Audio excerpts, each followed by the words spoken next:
हैं against the gods के season 2 का नॉवल एक्सप्लेनेशन पार्ट 26, जिसमें आप सभी का स्वागत है। पिछले एपिसोड के लास्ट सीन में देखा था कि युनचे ने दांत भींचते हुए एक फ्यूरियस हाउल के साथ ड्रैगन फॉल्ट से एक इनसेन स्ट्राइक मारी। फ्रोजन क्लाउड पैलेस गेट, जो हजारों साल से पावरफुल डिफेंसिव फॉर्मेशन के साथ खड़ा था, वो एक स्ट्राइक में टूट के रबल बन गया। उस स्ट्राइक का स्टॉर्म 300 मीटर रेडियस के अंदर सब कुछ उड़ा ले गया। आइस और स्नो, जो हजारों साल में मेल्ट ना होता, वो आसमान में उड़ गया। फ्रोजन क्लाउड की 6 फेरीज, जो अपने पावर से दुनिया को शॉक कर सकती थीं, एक ही सोर्ड स्ट्राइक में स्टॉर्म में उड़ती सफेद तितलियों की तरह दूर के दूर उड़ गईं। तब तक फ्रोजन क्लाउड के डिसाइपल्स भी आ गए थे और उन्होंने सबसे पहले देखा अपने पैलेस गेट का ब्लास्ट होना और 6 फेरीज का एक स्ट्राइक में उछल जाना। यह देख के सबके मुंह खुले के खुले रह गए। उनकी आंखों में सिर्फ कंफ्यूजन और टेरर था। अब आगे फ्रोजन क्लाउड 6 फेरीज ने जो एक साथ डिफेंस बनाई थी, उसे युनचे ने सिर्फ एक सोर्ड स्ट्राइक से तोड़ दिया। वो अपने दांत भींचता है और भड़कती हुई गुस्से की आग के साथ फ्रोजन क्लाउड एसगार्ड के अंदर पैर रखता है। तभी ऊपर से एक गुस्से से भरी आवाज आती है, बदतमीज, तू मेरी फ्रोजन एसगार्ड में घुस के मेरा पैलेस गेट तोड़ने की हिम्मत करता है। ये नाकाबिले माफी है। हड्डियां जमाने वाली एक तेज बर्फीला तूफान चलता है जो युनचे के आगे बढ़ने के रास्ते को रोक देती है। युनचे जोर से दहाड़ता है और अपनी हेवी सोर्ड घुमाकर बर्फीले तूफान वेव को चीर देता है, जो तुरंत बिखर जाती है। उसके बाद वो सीधा उस शख्स पर अटैक करता है जो आसमान से सीधा नीचे आ रही थी। वो शख्स देखने में 40-50 साल का लगता था, लेकिन उससे निकलती हुई माइट बहुत ज्यादा थी। यह शख्स कोई और नहीं, फ्रोजन क्लाउड एसगार्ड की मिस्ट्रेस गोंग युक्सियन थी। युनचे का गुस्सा और भड़क जाता है। वो अपनी बॉडी को फ्लैश करता है और एक साथ 4 फिगर्स आसमान में दिखते हैं, जो गुस्से से भरे 4 फीनिक्स ब्रेक छोड़ते हैं, जो सीधा गोंग युक्सियन पर जाकर गिरती हैं।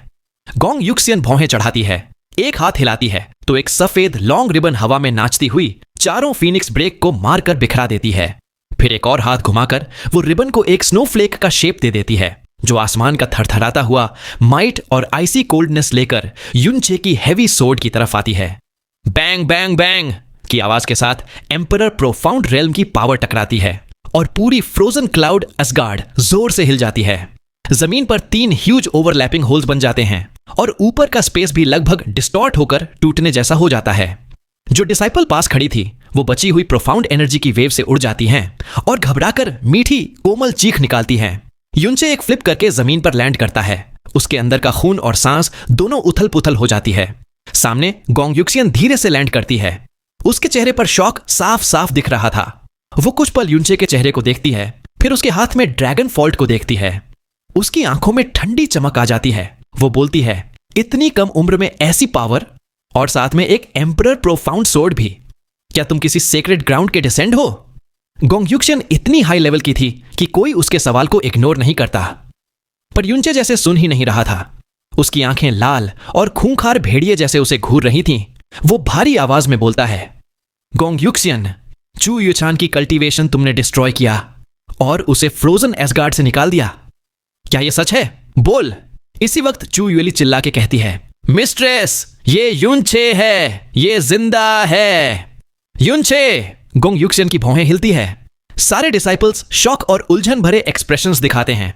तो ये युनचे है, वही जो रैंकिंग टूर्नामेंट में ट्रू प्रोफाउंड रेल्म कल्टीवेशन के बावजूद चैंपियन बना, जो सिया किंगयू का पति है, जो चू युएचन को प्रेग्नेंट कर गया और पूरे ब्लू विंड एम्पायर में तूफान मचा दिया और हेवनली सोर्ड विला में मर गया था। क्या वही युनचे? गोंग युक्सियन के लिए भी उस पर ध्यान देना बनता, लेकिन अभी जो कुछ मूव्स उनकी और युनचे की बीच हुई, उन्होंने उनके दिल में तूफान मचा दिया। उनका profound strength cultivation emperor profound realm के लेवल 3 पर था और फिर भी उन्हें युनचे पर जरा सी भी अपर हैंड नहीं मिली। हर बार जब उसकी एम्परर प्रोफाउंड हैवी सोर्ड हिलती, उसका माइट इतना टेरिफाइंग होता कि उन्हें लगता जैसे उनके सीने पर एक पहाड़ रखा है। सांस लेना भी मुश्किल हो जाता। उसकी असली पावर, जो लोग कहते थे, उससे 100 गुना ज्यादा है। शायद आज की सिया किंगयू से भी वो 1 इंच कमजोर नहीं।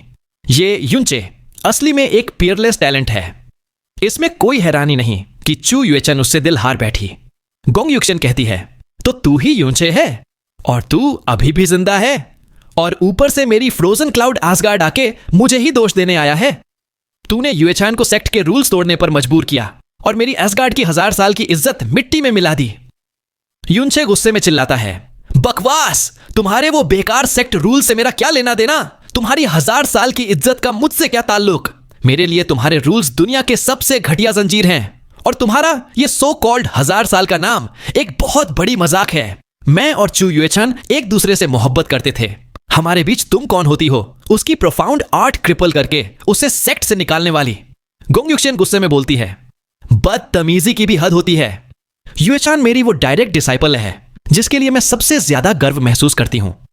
मैं उसे अपनी बेटी की तरह रखती थी और जो भी फ्रोजन क्लाउड आर्ट्स उसने सीखा वो मैंने खुद उसे सिखाया। हाँ, मुझे नफरत है कि उसने सेक्ट की इज्जत पर दागा लगाया और मैं इस बात के लिए तैयार थी कि उसके पेट में पल रहे उस गंदे बच्चे को अपने हाथों से मिटा दूं। लेकिन कैसे मैं अपना दिल इतना कठोर कर सकती थी कि उसकी कल्टीवेशन डिस्ट्रॉय कर दूं और उसे एसगार्ड से निकाल दूं? फ्रोजन क्लाउड आर्ट्स एक सुप्रीम प्रोफाउंड आर्ट है जो आइस एट्रीब्यूट की है। यह दिल को फ्रीज कर देती है और शरीर को ठंडा कर देती है। अगर कोई औरत जो फ्रोजन क्लाउड आर्ट्स प्रैक्टिस कर रही है प्रेग्नेंट हो जाए तो उसके पेट में पल रहा बच्चा 2 महीने से कम टाइम में ही ठंड से मर जाएगा। यह जगह तो हमेशा बर्फ और आइस से घिरी है। यहाँ की कोल्ड एनर्जी बहुत ज्यादा है और इस वजह से ही यह फ्रोजन क्लाउड आर्ट्स प्रैक्टिस करने के लिए परफेक्ट जगह है। लेकिन इसी कोल्ड एनर्जी में ज्यादा दिन रहने से बच्चे के लिए मौत पक्की है। युएचन ने तुम्हारे लिए और उस गंदे बच्चे के लिए जो तुमने उसके अंदर छोड़ा तुरंत अपनी कल्टीवेशन खुद डिस्ट्रॉय कर दी और मेरे सामने घुटनों पे गिर के फ्रोजन क्लाउड एसगार्ड छोड़ने की भीख मांगी। ये सभी बातें सुनकर युनचे के दिमाग में एक जोर का धमाका होता है और उसका माइंड सफेद हो जाता है। उस सफेद दुनिया में वो इमेज उभरती है जिसमें लिटिल फेरी, जो हमेशा प्रोफाउंड आइस की तरह कोल्ड रहती थी, अपने बच्चे के लिए अपनी कल्टीवेशन डिस्ट्रॉय आर्ट्स कर रही है और गोंग युक्शियन के सामने आंसुओं भरी आंखों के साथ घुटनों पे गिरकर भीख मांग रही है। युनचे का चेहरा हिलता है, फिर वो हंसता है, एक ऐसी हंसी जो थोड़ी दुख भरी और थोड़ी ठंडी मजाक उड़ाती सी थी। वो धीमी आवाज में बोलता है, लेकिन उसके गुस्से में जरा भी कमी नहीं थी। गोंग युक्शियन, मुझे बताओ, क्या तुम्हारे पास उस वक्त कोई ऐसा तरीका नहीं था जिससे तुम बच्चे को बचा सकती थी और उसकी कल्टीवेशन को भी, बिना उसे फ्रोजन क्लाउड एसगार्ड से निकाले? गोंग युक्शियन का चेहरा बदल जाता है। युनचे की बर्फ जैसे ठंडी आंखों के सामने उसके होठों पे शब्द अटक जाते हैं जो काफी देर तक बाहर नहीं निकलते। युनचे गंभीर आवाज में बोलता है, अगर तुमने पर्पल वेन्ड हेवनली क्रिस्टल का इस्तेमाल करके उसकी प्रोफाउंड वेन्स टेम्पोररीली सील कर दी होती और बच्चे को भी वैसे ही सुरक्षित किया होता, तो चाहे फ्रोजन क्लाउड आर्ट्स की कोल्ड एनर्जी हो या यहां का कोल्ड वातावरण, दोनों ही उस बच्चे को नुकसान नहीं कर पाते। हाँ, पर्पल वेन्ड हेवनली क्रिस्टल बहुत कीमती होती है, लेकिन तुम्हारी जैसी सेक्ट जो 1000 साल से है, वहां कैसे मुमकिन है कि तुम्हारे पास इतना ना हो? गोंग युक्शियन, तुमने 100 साल से ज्यादा जिंदगी गुजारी है और ब्लू विंड इंपीरियल की सबसे बड़ी प्रैक्टिशनर हो। अब मुझसे यह मत कहना कि तुम्हें इस तरीके का पता नहीं था। बातें उसके दिल पर तीर की तरह लगती हैं। उसका चेहरा कठोर हो जाता है, लेकिन युनचे की आंखों का गुस्सा देखकर वो कुछ कह नहीं पाती। चू युएली पूछती है, मिस्ट्रेस, क्या ये सच है? बोलते वक्त उसकी उंगलियां अपने आप कस जाती हैं। गोंग युक्शियन एक लंबी सांस छोड़ते हुए कहती है, उस वक्त चू युएचन ने अचानक खुद अपनी कल्टीवेशन डिस्ट्रॉय कर दी। मेरे पास उसे रोकने का वक्त ही नहीं था। युनचे गुस्से में उसकी बात बीच में ही काटते हुए बोलता है, बकवास। अगर उसने अचानक अपनी कल्टीवेशन डिस्ट्रॉय कर दी थी और तुम उसे रोक नहीं पाई, तो तुमने उसे फ्रोजन क्लाउड एसगार्ड से जाने कैसे दिया? बिना प्रोफाउंड आर्ट्स के वो अपना बचाव कैसे करती? और जब उसकी कल्टीवेशन डिस्ट्रॉय हो गई थी तो उसका शरीर बहुत दिनों तक कमजोर था और ऊपर से वो प्रेग्नेंट थी। अगर तुम उसे अपनी बेटी मानती थी तो तुम्हें उसे एसगार्ड में रखकर प्रोटेक्ट करना चाहिए था।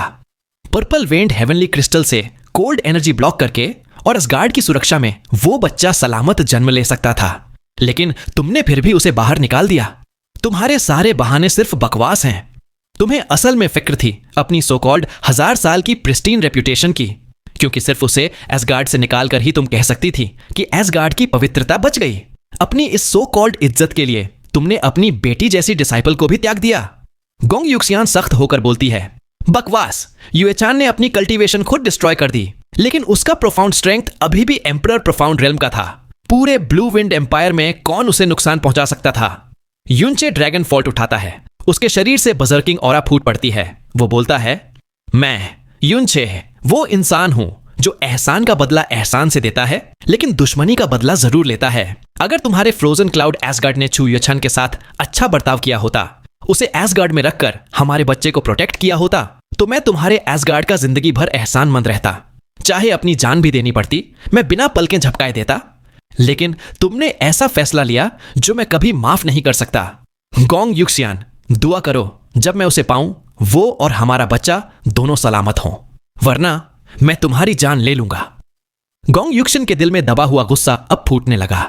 वो भारी आवाज में बोलती है, चू युएछान पर जो सजा हुई वो बिल्कुल नाइंसाफी नहीं थी, लेकिन हां, मैं मानती हूं मेरा तरीका सही नहीं था, लेकिन यह रीजन नहीं बन सकता कि तुम फ्रोजन क्लाउड एसगार्ड में हंगामा करो। ऊपर से सबसे पहले तुमने एसगार्ड का एहसान तोड़ा। 1000 साल से फ्रोजन क्लाउड एसगार्ड में किसी ने इतनी बदतमीजी नहीं की। अगर तुमने आज के लिए मुझे पूरा जवाब नहीं दिया तो तुम यहां से जा नहीं पाओगे। युनचे ठंडी हंसी हंस के बोलता है, जवाब तुम्हें देना चाहिए, मुझे नहीं। और मैं तो अभी यहां से जाने का सोच भी नहीं रहा, क्योंकि मैं अभी तुम्हें गुस्सा दिलाने के असली अंजाम चखाना बाकी है। अचानक युनचे की प्रोफाउंड एनर्जी फूट पड़ती है, जिससे अभी अभी गिरी बर्फ और बर्फ के टुकड़े आसमान में उड़ जाते हैं। ड्रैगन फॉल्ट घुमाकर वो एक ओवरलॉर्ड्स फ्यूरी सीधा गोंग युक्सियन के चेहरे की तरफ छोड़ता है। उसमें से निकलती चीख भरी हवा और वो ड्रैगन क्राई जो लगता था जैसे आसमान के ऊपर से आ रही हो, पूरे फ्रोजन क्लाउड एसगार्ड में गूंज उठती है। गोंग युक्सियन भौहें चढ़ाती है जब वो युनचे के स्ट्राइक की बर्सर्कनेस और उसकी ऑपरेसिव माइट महसूस करती है, और उसका शरीर नीचे गिरता है। जैसे ही वो जमीन पर लैंड करती है, उसका लॉन्ग रिबन हवा में लहराता है और उसके आसपास की आइस चमक उठती है।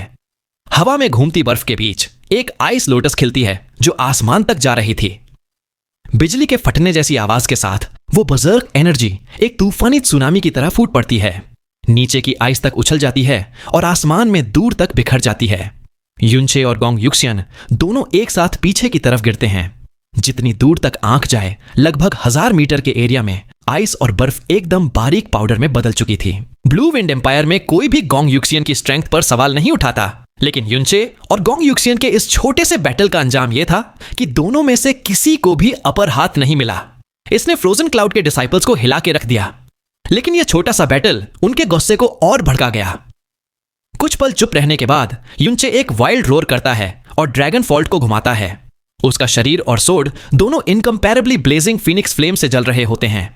फिनिक्स फ्लेम आसमान को जला देती है, जबकि आइस और बर्फ सूरज को ढक लेते हैं। धमाकेदार एक्सप्लोजन के साथ सोड शैडो और रिबन का टिप बार बार टकराते हैं। आवाज बिजली की तरह कान फाड़ने वाली होती है। गोंग युक्सियन की बॉडी आइस, स्नो और फिनिक्स फ्लेम के बीच ऐसे तैर रही थी जैसे कोई फैंटास्टिक फिगर। ये थी फ्रोजन क्लाउड एसगार्ड की absolute movement skill, frozen snow dance steps. Yunche ने इसे काउंटर करने के लिए star gods broken shadow movement technique use की। चाहे वो इस स्किल के सिर्फ 3rd स्टेज तक पहुंचा था, लेकिन वो गोंग युक्सियन के 8th stage frozen snow dance steps से कम नहीं थी। दोनों मूवमेंट स्किल्स में कंपेयर करने पर गोंग युक्सियन की life long frozen snow dance steps भी युनचे के सामने कोई एक्स्ट्रा एडवांटेज नहीं ले पाई। तभी गोंग युक्सियन के पीछे एक आइस लोटस का वर्चुअल इमेज बनने लगता है, जो धीरे धीरे सॉलिड हो जाता है। जैसे ही वो अपना मूव रिलीज करती है, रिबन के हर वेव के साथ 100 आइस फिनिक्स फैंटम्स निकलते हैं। बैटल के शुरू में गोंग युक्सियन अपनी पूरी ताकत नहीं लगा रही होती, लेकिन जैसे ही उसे लगता है कि वो युनचे को दबा नहीं पा रही, वो अपनी प्रोफाउंड पावर धीरे धीरे बढ़ाती है। लेकिन हर इंक्रीज के साथ युनचे का पावर भी उतना ही बढ़ जाता है और वो उसके कंट्रोल में आता ही नहीं।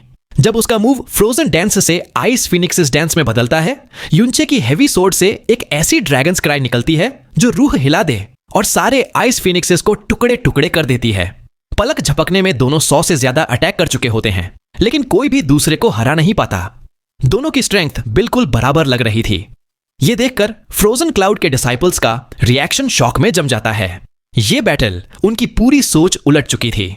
जब दोनों एक तेज टकराव के बाद थोड़ा दूर हो जाते हैं, गोंग युक्सियन अपना शरीर संभालकर युनचे के कुछ करने से पहले अपने हाथ जोड़ लेती है और फ्रोजन हेवन कॉफिन टेक्निक का इस्तेमाल करती है, जिससे कुछ क्रैकिंग की आवाजों के साथ युनचे के आसपास एक क्रिस्टलाइन आइस कॉफिन बन जाता है। इसमें बंद होने के बाद गोंग युक्सियन के लेवल का बंदा भी तुरंत बाहर नहीं निकल सकता। युनचे को सक्सेसफुली सील करके गोंग युक्सियन एक सुकून की सांस लेती है और सख्त आवाज में बोलती है, तुम्हारी उम्र और स्ट्रेंथ देखकर तुम सेक्रेड ग्राउंड्स के डिसेंडेंट्स के बराबर हो।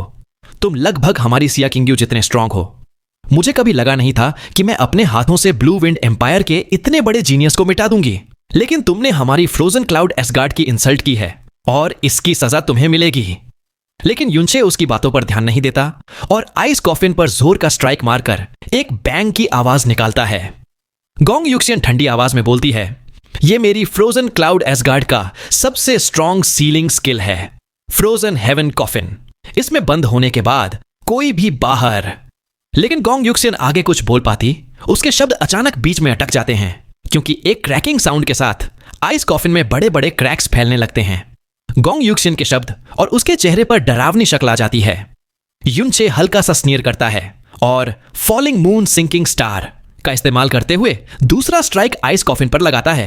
बैंग की आवाज होती है। फ्रोजन हेवन कॉफिन एक धमाके के साथ चटनी की तरह टूट जाता है। आइस क्रिस्टल से आसमान भर जाता है और युनचे का सैल्यूट एकदम ऐसे तेज आता है जैसे स्पेस को फाड़ रहा हो, सीधा गोंग यूक्सियन की तरफ। उसके पीछे एक ब्लू वुल्फ का फैंटम उभर आता है। ये थी स्काई वुल्फ स्लैश टेक्निक। वो फ्रोजन हेवन कॉफिन जो इतना मजबूत था, युनचे ने सिर्फ 2 हिट्स में तोड़ दिया। इस बड़े शॉक में गोंग यूक्सियन का ध्यान एक पल के लिए टूट जाता है। अगले ही पल उसके सीने पर वुल्फ का ऐसा नाजुक मार पड़ता है जिसमें माउंटेन तोड़ देने जितनी माइट होती है।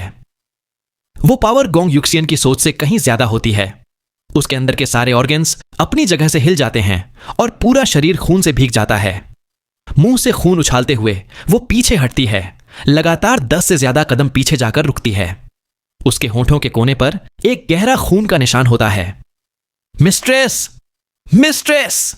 चिल्लाते हुए फ्रोजन क्लाउड की 6 फेरीज जो शॉक और घबराहट में थी, तुरंत गोंग यूक्सियन की तरफ दौड़ती हैं और उसके आगे गार्ड की तरह खड़ी हो जाती है। उनके शरीर के आसपास की आइस स्पिरिट्स केओटिकली में चल रही थीं और दिल में ठंड उतर रही थी, लेकिन उनके चेहरे पर सबसे ज्यादा थी वो हद से ज्यादा शॉक। चाहे ये एक स्नीक अटैक था, पर सच यही था कि युनचे ने गोंग यूक्सियन को घायल किया। उसकी बैटल स्ट्रेंथ ने उनके पूरे सोचने समझने का आधार तोड़ दिया। वो कम से कम एम्परर प्रोफाउंड रियल्म के लेवल का था। युनचे अपने अटैक्स कंटिन्यू नहीं करता और सारे फ्रोजन क्लाउड डिसाइपल्स की नजरों के सामने अपना सोर्ड फोर्स वापस ले लेता है। उसके हाथों से ड्रैगन फॉल्ट भी बिना कोई निशान छोड़े गायब हो जाता है। युनचे शांत चेहरे के साथ बोलता है, गोंग यूक्सियन, तुम मेरे गुस्से को समझ भी नहीं सकती, जैसे मैं तुम्हारे फ्रोजन क्लाउड एसगार्ड के रूल्स और सो कॉल्ड क्लीन रेप्यूटेशन का मतलब नहीं समझता। तुमने चू युएचन के साथ जो किया, शायद तुम्हारी जगह कोई भी होता तो गलत ना मानता, लेकिन मेरे लिए उसे ऐसे जगह भेजना जब वो प्रेग्नेंट थी, जहां उसकी जिंदगी खतरे में पड़ सकती थी, ये एक ऐसा गलती है जो माफ नहीं की जा सकती। ये मेरा अटैक उसके लिए था। गोंग यूक्सियन अपनी अंदर की चोटों को दबाती है और सख्त आवाज में कहती है, तुम्हारा टैलेंट बहुत ही हैरान करने वाला और अद्भुत है, लेकिन तुम हद से ज्यादा घमंडी हो और तुम्हारा दिल और दिमाग बहुत ही स्वार्थी और छोटा है।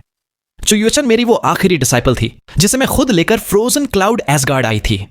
मैंने अपनी जिंदगी का ज्यादातर हिस्सा उसे पालने में लगा दिया, जिससे वो पूरी दुनिया में फेरी ऑफ फ्रोजन ब्यूटी बन गई। तो चाहे उसने सेक्ट रूल्स तोड़ा, फ्रोजन एसगार्ड की इज्जत को दाग लगाया और खुद अपनी कल्टीवेशन डिस्ट्रॉय कर दी, मैं उसे अपने हाथों से मार देती और एसगार्ड से निकाल देती, तो भी मैं उसके साथ कोई गलत नहीं होता।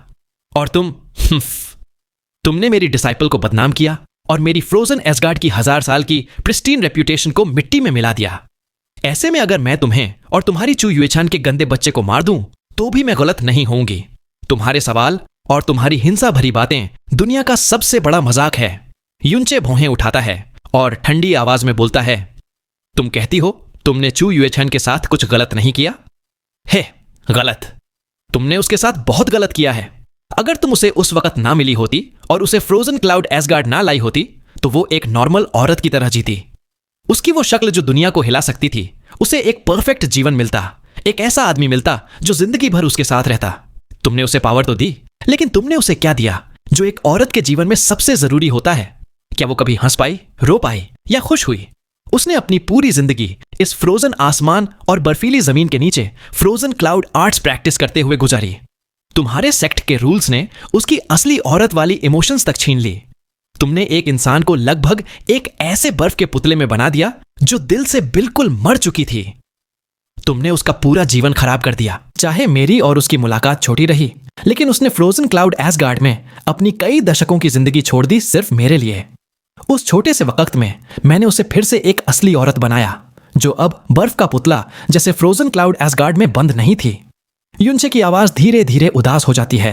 वो आगे बोलता है, तुम्हारा फ्रोजन क्लाउड एसगार्ड हर साल दुनिया भर से सबसे टैलेंटेड और खूबसूरत लड़कियों को इकट्ठा करता है और उन्हें फ्रोजन एसगार्ड में लाता है। ये उनके लिए जिंदगी भर के लिए एक कैद से कम नहीं है। अपने एसगार्ड का फाउंडेशन चलाने के लिए तुमने उन लड़कियों के जीवन को बर्बाद किया जो अपनी किस्मत में सबसे सुंदर जिंदगी जी सकती थीं। अगर मैं तुम्हारे रूल्स को दुनिया की सबसे घटिया जंजीर कहूं तो वो बिल्कुल भी गलत नहीं होगा। दुनिया की नजरों में frozen cloud ash gourd sacred grounds के बराबर का है, लेकिन मेरी नजरों में ये बस एक जीते जागते लोगों का कब्रिस्तान है जो कि इस दुनिया में होना ही नहीं चाहिए। गोंग युक्सियन जोर से चिल्लाती है, तुम अपना मुंह बंद करो। उसका चेहरा एक पल के लिए कांपता है। हाँ, उसका चेहरा सच में हिलता है। युनचे ने भी ये उम्मीद नहीं की थी कि उसकी बातें उसमें इतना बड़ा रिएक्शन लाएंगी।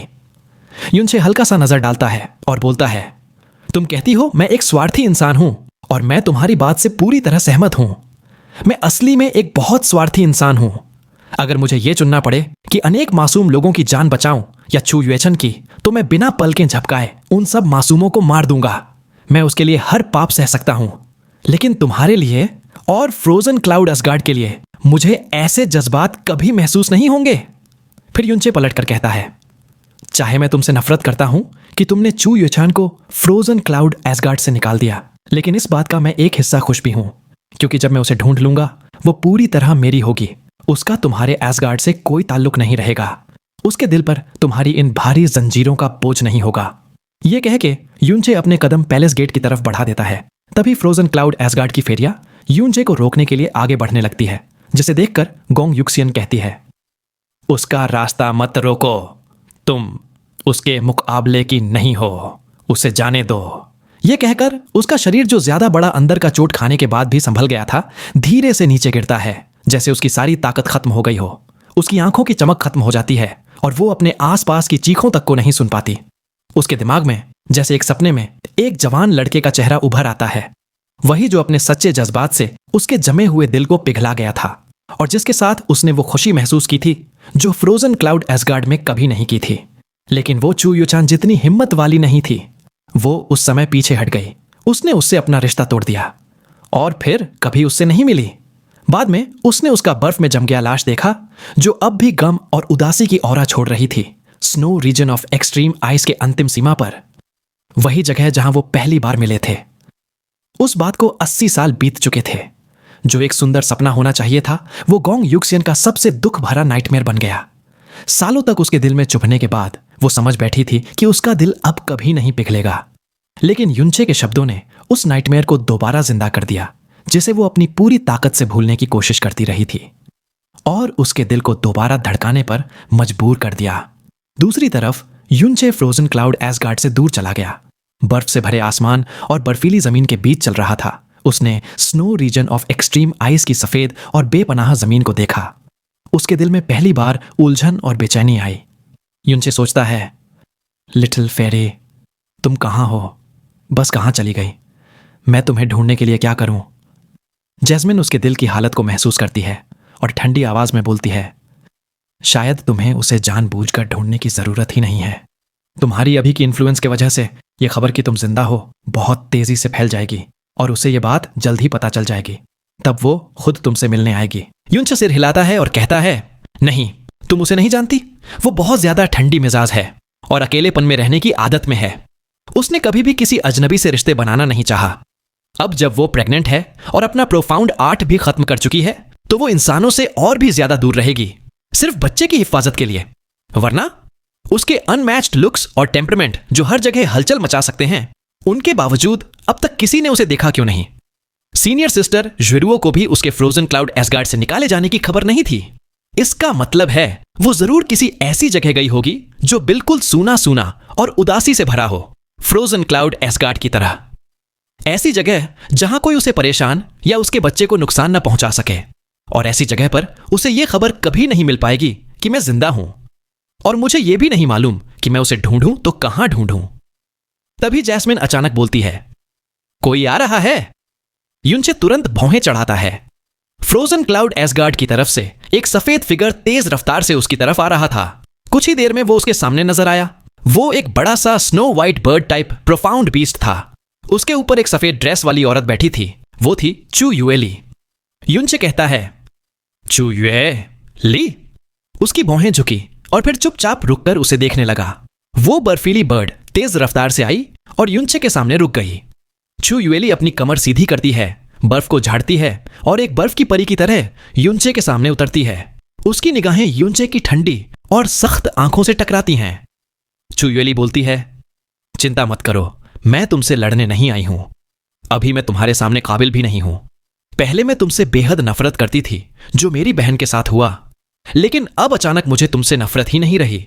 तुमने फ्रोजन क्लाउड एस्गार्ड के साथ जो किया, हमारे एस्गार्ड का अपमान, हमारी पैलेस गेट तोड़ दी और हमारी एस्गार्ड मिस्ट्रेस को चोट पहुंचाई।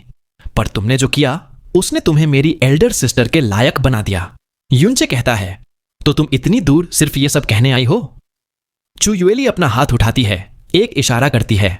उसके तुरंत बाद वो बड़ा स्नो वाइट प्रोफाउंड बीस्ट गोल घूमकर नीचे उतर आता है। पंख बंद करके वो उसके पास खड़ा हो जाता है। युनचे उसके शरीर से क्लियरली स्काई प्रोफाउंड रेल्म की ऑरा महसूस करता है। युनचे सोचता है, क्या ये एक स्काई प्रोफाउंड बीस्ट है? चू युएली ठंडी सी आवाज में बोलती है, ये स्नो फीनिक्स बीस्ट है। ये सिर्फ snow region of extreme ice में पाई जाती है। पूरे रीजन में बस 3 ही हैं। ये स्काई प्रोफाउंड बीस्ट है, पर इसका स्वभाव बहुत ही जेंटल है और इसे टेम करना या अपना कंट्रैक्टेड प्रोफाउंड बीस्ट बनाना अर्थ प्रोफाउंड बीस्ट से भी ज्यादा इजी है। तुम्हारी स्ट्रेंथ अभी बहुत अलग लेवल की है, लेकिन उड़ना अभी पॉसिबल नहीं है। मैं देख रही हूं कि तुम्हारे हाथ में कोई कॉन्ट्रैक्टेड बीस्ट की प्रोफाउंड मार्क भी नहीं है, इसलिए मैं तुम्हें ये स्नो फीनिक्स बीस्ट दे रही हूं ताकि तुम इसे अपना कंट्रैक्टेड प्रोफाउंड बीस्ट बना लो। युनचे सीधा सिर हिलाता है और कहता है, नहीं, जरूरत नहीं। मुझे प्रोफाउंड बीस्ट्स पे ट्रैवल करना पसंद नहीं है। पैदल चलना मेरे लिए ट्रेनिंग है। चू युएली जैसे पहले से रेडी थी, वो ठंडी आवाज में बोलती है, इसे लिटिल चान कहते हैं और इसे जिंदा पकड़ने और टेम करने वाली मेरी एल्डर सिस्टर थी। अब तक इसका एक ही मास्टर रहा, मेरी एल्डर सिस्टर। युनचे की भौहें तुरंत चढ़ती हैं। उसकी आंखों में एक चमक दिखाई देती है। उसने स्नो फीनिक्स को फिर गौर से देखा। चू युएली बोलती है, एल्डर सिस्टर ने फ्रोजन क्लाउड एस्गार्ड छोड़ते वक्त इसके साथ अपना कॉन्ट्रैक्ट तोड़ दिया था और इसे यहां छोड़ दिया। शायद वो नहीं चाहती थी कि कोई इसे देखकर उसके बारे में पता लगाए। अगर तुम्हें मेरी एल्डर सिस्टर को ढूंढना है तो इसे साथ ले जाओ। ये स्नो रीजन में पैदा हुआ है, लेकिन गर्मी और रेगिस्तान में भी आसानी से एडजस्ट कर सकता है। इसके पास विंड और वाटर दोनों एट्रीब्यूट्स हैं। ये एक दिन में 1500 किलोमीटर तक ट्रैवल कर सकता है और इसका अटैक भी स्ट्रांग है। और क्योंकि एल्डर सिस्टर इसका पहली मास्टर थी, तो आज भी ये उसकी ऑरा को पहचानता होगा। शायद तुम्हें उससे मिलने में मदद करे। मैं तुम्हें ये दे रही हूं, तुम्हारी मदद के लिए नहीं, सिर्फ अपनी एल्डर सिस्टर के लिए। युनचे की आंखें चमकने लगीं। उसने तुरंत उछलकर अपना हाथ बढ़ाया। उसकी उंगली से एक बूंद खून की निकलती है, जो उसने स्नो फीनिक्स बीस्ट की भौहों के बीच गिरा दी। स्नो फीनिक्स बीस्ट ने अपने पंख फैलाए और उसकी चाल से एक हल्की आवाज निकलती है। उसकी भौहों के बीच हल्की सी रोशनी चमकती है और फिर युनचे के हाथ के पीछे एक सफेद कलर्ड कंट्रैक्टेड प्रोफाउंड सील बन जाता है, जो धीरे धीरे अंदर छुप जाता है। चू युएचान के छोड़े गए कॉन्ट्रैक्ट इम्प्रिंट की वजह से युनचे ने बहुत आसानी से स्नो फीनिक्स बीस्ट के साथ कॉन्ट्रैक्ट कर लिया। स्नो फीनिक्स एक लंबी चीख निकालता है, थोड़ी ऊंचाई पर उड़ता है, फिर उतरकर युनचे के पास आ जाता है। युनचे ठंडी आवाज में कहता है, थैंक्स। चू युएली सिर्फ हल्का सा सिर हिलाती है और बिना और कुछ कहे हवा में उड़कर जाने लगती है। तभी युनचे तुरंत पूछता है, किंग्यू के बारे में क्या? मैंने उसे वहां क्यों नहीं देखा? चू युएली की चाल हवा में रुक जाती है। थोड़ी देर के हेजिटेशन के बाद वो कहती है, 1 साल पहले किंग्यू ने आइस परगेटरी ट्रायल के 3रे फ्लोर को क्रॉस किया। यह हमारे एस्गार्ड में पिछले 900 सालों में पहली बार हुआ है कि किसी ने 30वां फ्लोर तोड़ा। अभी वो फ्रोजन प्रिजन के नीचे वाली डिवाइन आर्ट को समझने में लगी है। फ्रोजन एंड डिवाइन आर्ट, ये वो प्रोफाउंड आर्ट है जो हमारे एंसेस्टर्स ने 1000 साल पहले छोड़ा था और अभी तक कोई कॉम्प्रिहेंड नहीं कर पाया। इसलिए मुझे भी नहीं मालूम कि वो आइस परगेटरी से कब निकलेगी।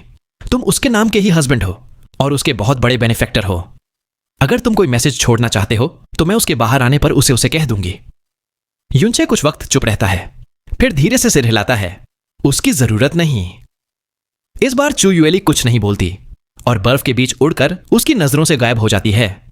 इसी के साथ युनचे चू युएन को खोजने के लिए जाने लगता, लेकिन तभी उसे अपने ग्रैंडफादर और लिटिल आंट की याद आती है, क्योंकि युनचे ने अपने ग्रैंडफादर से 3 साल का जो वादा किया था वो समय पूरा होने वाला था।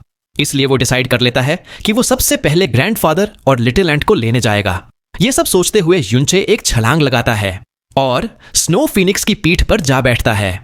दोनों मिलकर एक लंबे सफेद फिगर की तरह बन जाते हैं, जो पलक झपकते आसमान में गायब हो जाता है। स्नो फीनिक्स की स्पीड के साथ कुछ दिनों में ही यूनचे न्यू मून सिटी के आसमान पर आ पहुंचता है।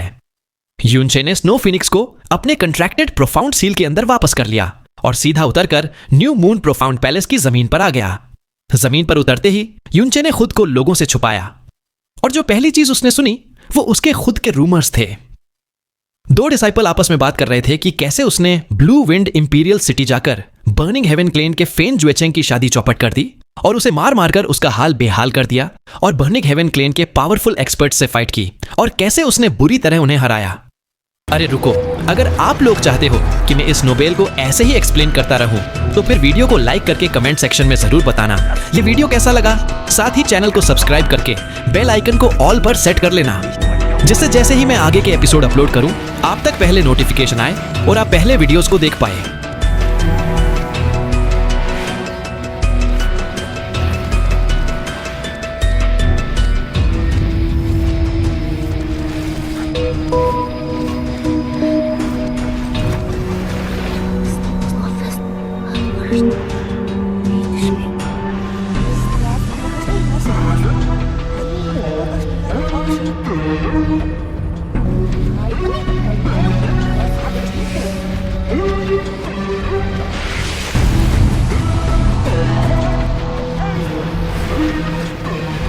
Awesome.